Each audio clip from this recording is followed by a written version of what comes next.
Mesdames et messieurs, j'espère que vous allez bien. Quelle soirée de fou je viens de vivre et je fais seulement l'intro en fin de soirée. On est au Carmen à Pigalle, en plein Paris, pour une soirée organisée par Shark qui présente leur tout nouveau casque, le Shark Spartan RS. Autant dire que c'est une petite dinguerie, mais surtout ici même, dans quelques minutes, vous allez voir dans la vidéo, je vais être accompagné de Sylvain Guintoli et de Johan Zarco pour une interview exceptionnelle. D'ailleurs, il y a quelqu'un juste derrière toi, Anna.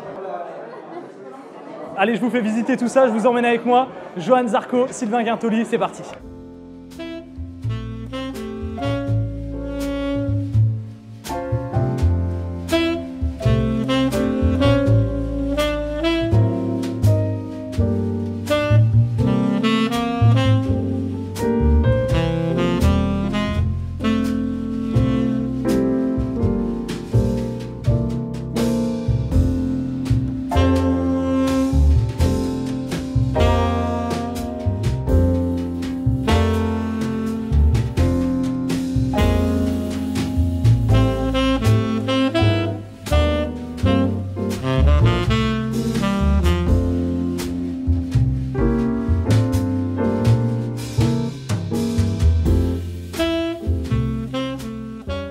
Shark a organisé une petite soirée pour présenter leur tout nouveau casque, le Shark Spartan RS. Un casque nouvelle génération répondant aux nouvelles normes E2206 dont certaines technologies sont inspirées du casque Race Air GP Pro, le casque des pilotes de course. A mes yeux, cette version RS du Spartan est le parfait mélange entre design et sécurité pour la route. Il a un style agressif tout en restant dans la sobriété et la classe à la française. Et le petit truc en plus, et vous savez que je suis friand de ça, c'est qu'il dispose de technologies provenant des casques de MotoGP. Donc autant dire qu'on est sur la Rolls des casques de route là. En plus du Spartan RS, Shark avait mis en expo les casques de Tom Sykes, Carl Fogarty et Olivier Jacques, de quoi voir l'évolution des casques année après année et aussi replonger dans l'histoire des courses moto. Les casques de Sylvain Guintoli et Johan Zarco étaient présents également aussi sous leur forme Race Air GP Pro. Mais mieux encore, ces deux hommes étaient là à la soirée et j'ai pu les interviewer. Mesdames et messieurs, enfin on y est. Depuis tout ce temps on préparait, on a fait pas mal de pilotes MotoGP, il y avait eu Fabio Quartararo, il y avait eu Jorge Martin. Maintenant, juste à ma gauche, j'ai Sylvain Guintoli, pilote test chez Suzuki aussi, pilote d'endurance. Et puis à ma droite, j'ai Johan Zarco, pilote Ducati Pramac. Déjà messieurs, comment ça va? Ça va bien, toi? Moi ça va nickel, je suis trop heureux d'être là. Ça me fait plaisir de vous avoir. Johan, comment ça va? Ça va, une soirée on va dire parisienne, ça a toujours son charme, donc je profite. C'est souvent ou pas quand même là les petites soirées en ce moment, maintenant que les saisons sont terminées? Ah, c'est pas tous les soirs, mais il faut en profiter. Pendant l'hiver, il faut y aller, quoi. Il y a un moment donné où il faut savoir décompresser aussi. Pendant la saison, on est tellement sous pression, disons, avec les entraînements, les courses qui s'enchaînent. Voilà, il faut aussi décompresser. Donc voilà, l'hiver, c'est le bon moment. Depuis la fin des essais, il y a une pression qui descend. Tu sais que tu vas plus monter sur une MotoGP, donc tu sens que le corps il commence déjà à relâcher. Mais après, voilà, il y a quand même pas mal de choses, même si ça peut être des soirées sympas. Il faut rester, on va dire, là pour le côté professionnel. Moi, le vrai relâchement, ça sera, je pense, à partir du 15 décembre. Le fait de savoir que je ne vais pas monter sur une MotoGP, parce qu'en fait, c'est stressant, la MotoGP, parce que ça va très vite. Et ben, le cerveau, il relâche bien. Et donc, ouais, je profite de boire un coup et ça aide à se sentir bien. Franchement, ça fait trop plaisir, on vous voit hyper détendu. Moi, j'avais une petite question. On s'était retrouvés tous les trois sur le live de Canal+, sur Twitch. Je vais commencer par toi, Sylvain, tu as une chaîne YouTube, tu fais des vidéos de pilotage dessus. Comment ça t'est venu l'idée de faire du YouTube et surtout, est-ce que tu consommes du YouTube même tout court? En fait, le YouTube, j'en ai très peu fait cette année parce que j'avais pas eu le temps. L'idée, elle est venue, j'avais pas de chaîne YouTube, j'avais les chaînes sociales, les réseaux normaux, Insta, Facebook, Twitter, j'avais pas YouTube. Et donc, quand le confinement a commencé, en fait, j'aime pas trop rester sans rien faire. Et donc, je m'étais dit, ça serait pas mal de peut-être faire un peu d'activité sur YouTube. La première idée, c'était d'aller avec une GSX-R standard sur la route, faire un track day et puis voir le chrono que la moto pouvait faire. Ça a super bien marché en fait, parce que j'avais pas d'abonnés. La vidéo, elle a fait 200 000 tout de suite. Ouais. Donc je me suis dit, je vais continuer. Et puis en plus, franchement, je me faisais chier quand même. On était tous... Donc je me suis dit, je vais continuer, je vais essayer de faire voilà, des infos sur la technique MotoGP, sur le pilotage ou quoi. Puis c'est vrai que ça a bien marché. Alors cette année, par contre, j'en ai pas fait du tout parce que j'ai vraiment pas eu le temps entre le programme d'endurance, le programme de test MotoGP, les tests d'endurance, la télé avec Canal, la télé avec BT Sport, les Anglais. J'ai pas eu le temps et voilà. Donc, mais la chaîne est là. Elle fonctionne toujours bien en fait. C'est un plaisir de faire ça, donc j'espère que dans le futur j'aurai un petit peu plus de temps pour continuer. Ouais. Tu consommes du coup un petit peu YouTube ou Twitch en dehors du fait que tu fasses des vidéos, tu regardes des choses là-dessus, des vidéos de voitures, de motos ou autre? Ouais, je regarde toujours YouTube, puis j'ai 6 enfants à la maison. Hein. 8. Trop de cocktails. Ouais, c'est ça. Trop de cocktails chez Shark. Et Shark, les cocktails sont excellents ce soir. 6 enfants à la maison, donc de YouTube, on envoie du YouTube Kids aussi. Ouais, c'est toujours sympa de retrouver des infos. Et c'est une plateforme qui fonctionne bien pour ce genre d'exercice. Voilà, donc c'est pour ça que mettre des infos sur le MotoGP, sur le côté technique et aussi sur le pilotage d'un point de vue de pilote, débutant ou confirmé, il y a des choses à creuser dessus. Donc voilà, je me suis fait plaisir. Quand j'avais un petit peu de temps, c'était sympa de voir la réponse qui a été très positive en fait du public. Johan, de ton côté, YouTube, Twitch, est-ce que c'est quelque chose que tu consommes? Je crois que tu es un petit peu moins réseaux sociaux, toi, mais justement, est-ce que tu consommes un petit peu tout ça? Twitch, non, vraiment zéro. J'ai découvert Twitch avec l'interview qu'on avait pu faire ensemble. YouTube, oui, mais pour surtout des tutos musique pour apprendre un morceau au piano ou même à la guitare. Et je me souviens des vidéos de Sylvain et j'avais adoré, je les avais vraiment regardées parce que ouais, ce délire, allez, je prends une moto, je vais sur une piste et je décris aux gens qu'est-ce qui vaut le coup ou pas. Et je trouvais ça génial. Et c'est vrai que il a les explications parfaites parce que disons, on roule au même niveau et donc c'est bien d'entendre ces mots. Je me souviens d'un questionnement, qu'est-ce que tu penses du frein arrière?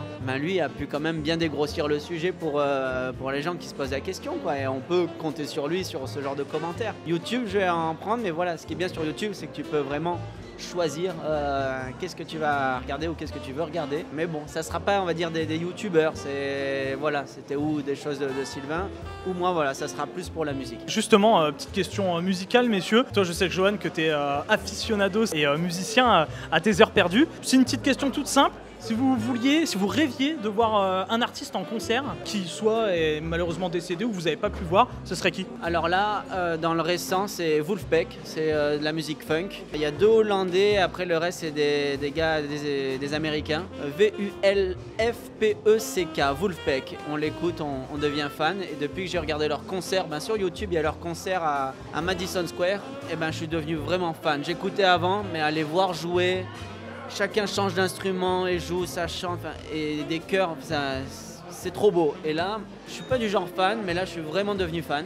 Et sinon, un autre artiste, mais là, ça sera plus pour mon frère. Mais si un jour, grâce à ma notoriété qui peut grandir, j'ai l'opportunité de rencontrer, de partager un moment avec Paul McCartney, là, ça sera direct avec mon frère et là, ça sera l'osmose, quoi. Sylvain, de ton côté, est-ce que pareil, on est pas mal niveau musique ou c'est pas trop un truc qui t'attire? Il le connaît peut-être, Paul. Ah, mais l'Angleterre, Moi, je suis à moitié rosebif, moi. Donc, oui, du coup. Mais tu vis là-bas même, du coup. Ah ouais, je vis là-bas depuis une quinzaine d'années. Ouais. Voilà, donc presque 20 ans d'ailleurs. Donc ouais, peut-être que je peux essayer de t'arranger ça, Johan. Il y a un bœuf qui va se préparer, Johan, là, je crois. Je joue quelques morceaux de McCartney. Mon frère est musicien et lui, il est fan. Il a appelé son premier fils Paul. Et je vois quand on regarde une vidéo de lui ou quoi, mon frère, c'est un grand frère. Et il a 45 ans. Il a une âme d'enfant quand il regarde Paul. Et je suis tellement touché par ça. Et que moi aussi, j'aime bien l'artiste. Voilà. Il y a le Wolfpack là dans Actuel. Si je dois aller voir un concert et triper, ça sera Wolfpack. Okay. Mais pour le côté sentimental, ça sera McCartney. Du coup, toi, de ton côté, Sylvain, un artiste d'exception ou 2 comme Johan? Mon groupe préféré, je suis déjà allé les voir, c'était AC/DC. J'ai eu la chance de pouvoir récupérer des tickets. La dernière tournée qu'ils ont fait, ils sont passés à Birmingham, à côté de chez moi, juste avant qu'ils arrêtent leur dernière tournée. Ouais, on a eu l'occasion de le faire. Un artiste que je suis pas allé voir, je suis un grand fan de Britney Spears. Ah ouais? J'adore Britney. Il y a une très belle carrière, chacun c'est... Jugement, c'est clair. Non, mais ce qui rigole, donc tu sais pas si... Mais moi, bon, il déconne et nous, il se fout de notre gueule. Mais moi, j'arrive pas à savoir et tu le connais mieux que moi, Johanna. Peut-être pas si bien. Mais non, mais il va... Britney, c'est validé du coup? Ah, Britney, j'adore. Quand elle a fait Britney Beach. Attends. Britney, c'est le top. Ok, et ben on valide Paul McCartney en rêve et Britney Spears. C'est vraiment deux salles de ambiance là. Il y a quelque chose d'exceptionnel là. C'est la cage, c'est ça. Ah, ça dégage quelque chose. On va changer rapidement de registre, mais on va rester quand même dans le domaine un petit peu culture. Les jeux vidéo, il y a les jeux MotoGP ou les jeux de moto ride également. Est-ce que ça joue un petit peu, toi qui as des enfants, est-ce que ça joue un petit peu aux jeux de MotoGP, Sylvain? On l'a, mais on joue très peu en fait. On joue très peu. Mon fils, pendant un moment, il était jeux vidéo, mais il était plutôt. Il jouait à d'autres trucs, il joue au foot, FIFA. Maintenant, beaucoup moins en fait. On fait plus de trucs en extérieur. Ça dépend. Je pense que les gamins ont des périodes. Ouais, bien sûr. De temps en temps, ils aiment bien certains jeux, de temps en temps non. Donc voilà, moi j'ai aussi des moments où j'aimais beaucoup jouer à Call of Duty avec mes potes. Maintenant, beaucoup moins en fait. On essaie plus de faire des trucs en extérieur. Okay. Mais bon, ça vient. Donc je suis sûr que ça va revenir. De ton côté, Johan, jeux vidéo, un petit peu de MotoGP ou de FIFA ou autre? J'ai beaucoup joué petit, j'ai eu plein de consoles, la Mega Drive, Nintendo 64 et après PS2, j'ai beaucoup bloqué sur la PS2 et depuis plus rien. Et lors du premier confinement, quand j'ai ma première sortie, quand j'ai coché la petite fiche qu'il fallait pour les premiers besoins vitaux, quand tu sors je suis allé acheter une PS4 pour justement jouer à MotoGP parce que Dorna voulait faire ce petit championnat entre pilotes et tout. J'ai attaqué à jouer, j'ai vu que où je partais mauvais délire dépendant à traîner jusqu'à 3h30 du matin dessus. Et après j'ai dit non, arrête, tu débloques complet, mais si tu bloques pas, tu vas pas progresser.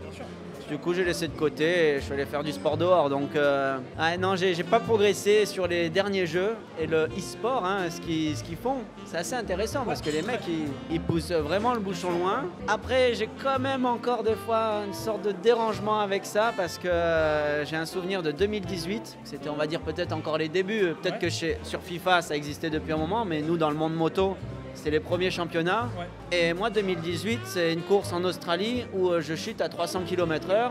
Et c'est une chute qui m'a un peu choqué, quoi. 2 courses après, c'est Valencia, c'est la finale. Je suis à la cérémonie remise des prix parce que j'étais premier pilote indépendant. Donc voilà, tu sens que tu as fait toute une saison, tu as roulé à 300, tu as même chuté à 300. Enfin, tu as vécu des trucs forts, quoi. Et ben la photo générale où on est tous les pilotes, j'avais sous mon bras le gars du e-sport. Et c'est là où ça m'a fait une sorte de dérangement. Enfin, à la fois, wow, génial, quel rêve pour lui, mais d'un autre côté, putain, en fait, on est au même endroit au même moment, mais on n'a pas vécu les mêmes choses.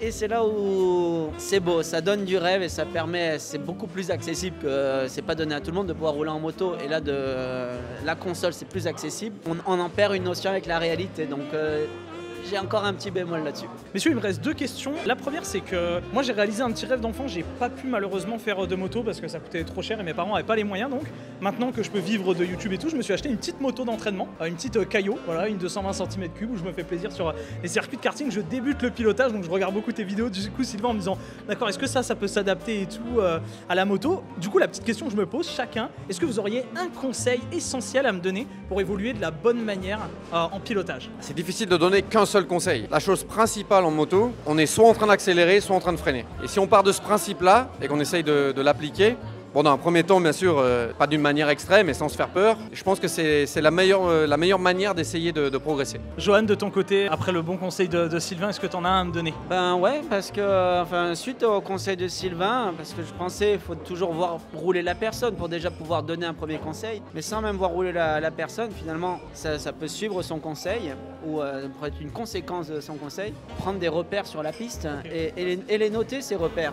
Tu les notes, tu te prends ton circuit, pour que tu intègres tout ça. Une fois que tu as intégré ça, que ça devient l'automatisme, c'est plus facile de les repousser. D'accord. Et là, parce que le but d'un circuit, après c'est peut-être ma conception qui est trop comme ça, parce que c'est ma vie, c'est d'aller le plus vite possible. Bien sûr, bien sûr. Et c'est comme ça qu'on prend de plus en plus de plaisir. Prendre des repères, les noter pour les repousser. Très bien, merci messieurs. Il me reste une dernière question, c'est la question que je pose à chaque pilote que j'ai la chance d'interviewer. Et c'est pour moi la plus importante. La question elle est simple, comment vous vous sentez? Quel est votre niveau de bonheur actuel? Est-ce que tout va bien? Est-ce que vous avez la paix intérieure? Est-ce que tout roule pour vous? Pour moi cette année, oui, ça a été une année hyper positive, une année de rêve un peu parce que j'avais, depuis un petit moment déjà, j'avais vraiment envie de gagner les 24 heures du Mans. En fait pour moi c'était une course, je ne suis pas devenu obsédé mais j'avais vraiment envie de le faire. J'ai eu l'occasion rêvée et parfaite, j'ai eu la chance de pouvoir le faire dans les conditions parfaites, avec une équipe excellente, des coéquipiers parfaits, donc ça a été une expérience fabuleuse. En ce moment la période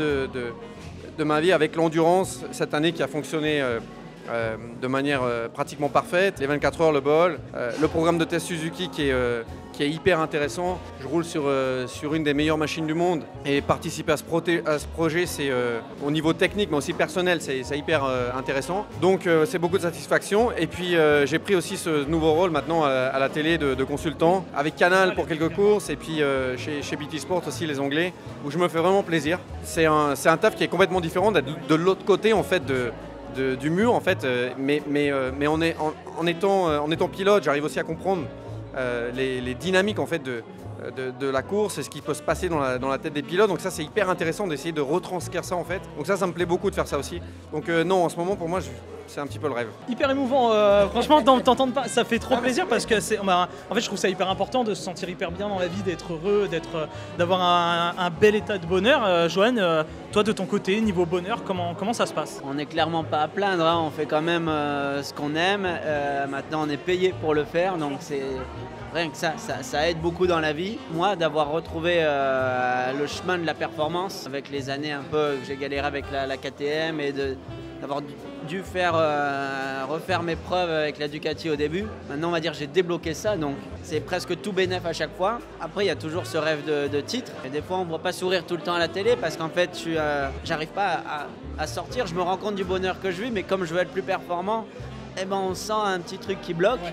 Mais clairement, même pour aller chercher des victoires ou un titre, il faut déjà vivre comme si tu étais déjà champion, pas se dire parce que je suis champion, ça sera plus beau. Et c'est là où, si tu l'analyses comme ça, tout est déjà top. Et oui, je vis une belle période de vie. Ok, pareil, c'était hyper émouvant, messieurs.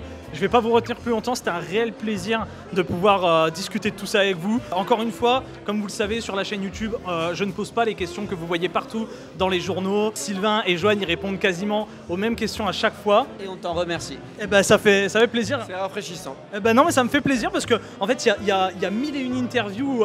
Comment ça va, Johan, avec la moto? Sylvain, la Suzuki, comment elle est? Et je me suis dit, on change la donne à chaque fois. Chaque pilote moto, c'est comme ça. Je change les questions. Que les cocktails de chez Shark. Je crois que chaussettes Beatles. Chaussettes Beatles, voilà. On les a les chaussettes Beatles. Merci à vous messieurs, c'était trop cool. Je vous check et puis on se fait une petite photo et puis je vous libère. Fin de cette soirée, fin de cette interview, c'était complètement dingue, j'ai adoré, j'espère que vous avez vraiment kiffé. Un grand merci à Shark de m'avoir invité, c'était une soirée exceptionnelle. D'ailleurs, si vous voulez commander le nouveau casque, le Spartan RS, il est dans la description. Tous les liens sont dans la description. Un grand merci à Johan Zarco et Sylvain Gartoli aussi pour cette soirée. J'espère que vous avez kiffé. Comme d'habitude, n'oubliez pas de liker, commenter et partager, vous abonner et activer la petite cloche si ce n'est pas déjà fait. Quant à moi, je vous laisse, je vous donne rendez-vous très bientôt pour une prochaine vidéo. D'ici là, portez-vous bien et V à tous.